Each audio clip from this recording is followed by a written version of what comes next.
Hello, everyone. My name is Bobby Perry. This is episode 95 of BPerryFilms Podcast.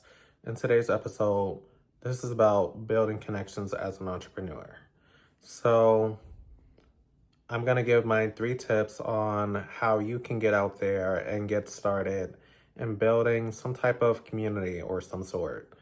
I think it's important for us to not lose sight of who we are and realizing that we're all human and we all have desires to meet people that are similar to us and give us that drive and ambition that we kind of lose when we're dealing with a lot of clients, working full-time jobs, taking care of our family and other obligations that occur in our lifestyle.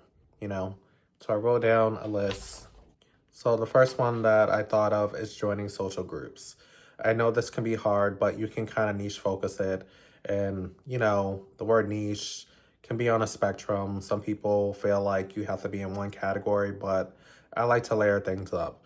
I would like to have a community with people who may be into finance, some people that are into maybe dance or some type of other skill that you have, so you can have a balance of work, life, and balance, people that you can connect with.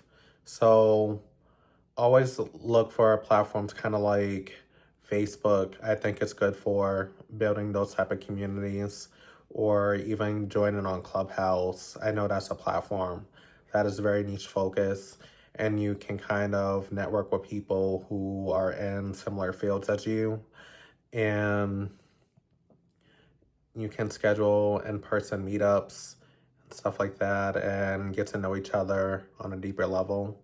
It doesn't have to be like intimate or something like that, but at least have like a kind of work, kind of partner type of relationship. And also, like, if you are a mom who is stuck in a home or a dad that's stuck in a home, you can find people who are in a spectrum of trying to find people who have a similar lifestyle. So you can either do in-person meetups or you can do it virtually.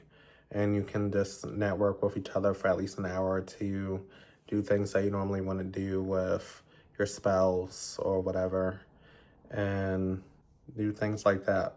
Then there is LinkedIn. I think it's good for if you want to get some quick advice or network with some companies that are in similar fields and be in their network.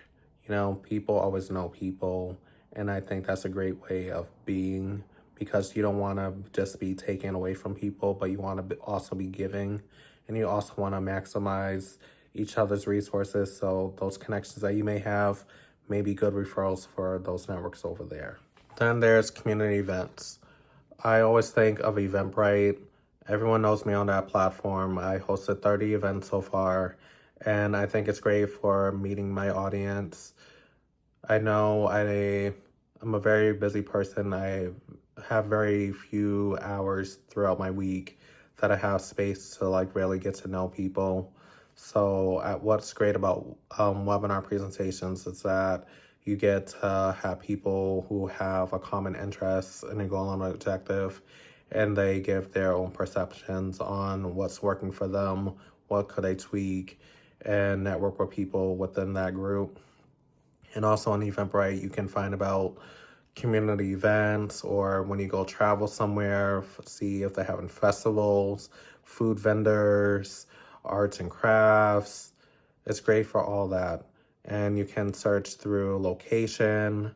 You can search by proximity, which is part of the location. You can search by ethnic group, industry, just different things, and they can range from free events or even and paid events, and they can be done in person or either online. The other thing that I like to recommend is showing up for others. I know I do a lot of giving, and sometimes as a business owner, you feel like people aren't really contributing back to you. And I feel like when you show up for other people, more people will come for you.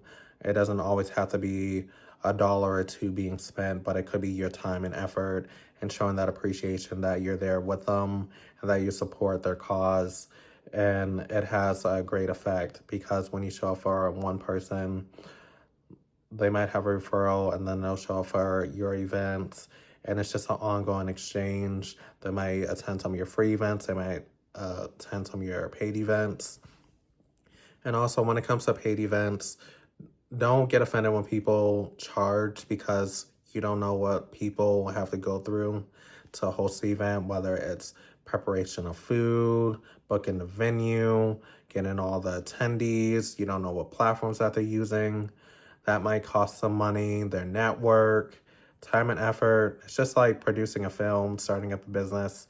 Everything has an expense. So if they ask you for $20 and you have the money, why not? If they ask you for $100 and it's past your budget, this may not be the event for you. So just take life as a spectrum.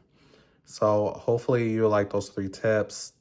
Like I said, joining a community group, a social group, go on Eventbrite, and also showing up for others. There are so many platforms that you can go out and do things. We're not trapped in our homes like we did during the pandemic. So it's time for you to get out on your feet and get moving, get that exercise, go eat, go learn about people's culture, go explore, and realize that there's a community outside of your home. So I hope you enjoyed this video. It's very short, I know, but I just wanted to make it a little bite. And follow me on YouTube and Substack, the BPerryFilms Experience, TikTok and Instagram, BPerryFilms, and follow me on LinkedIn, Bobby L. Perry.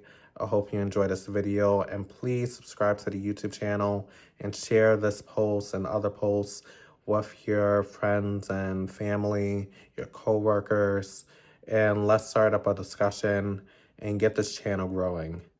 Thank you. Have a good day.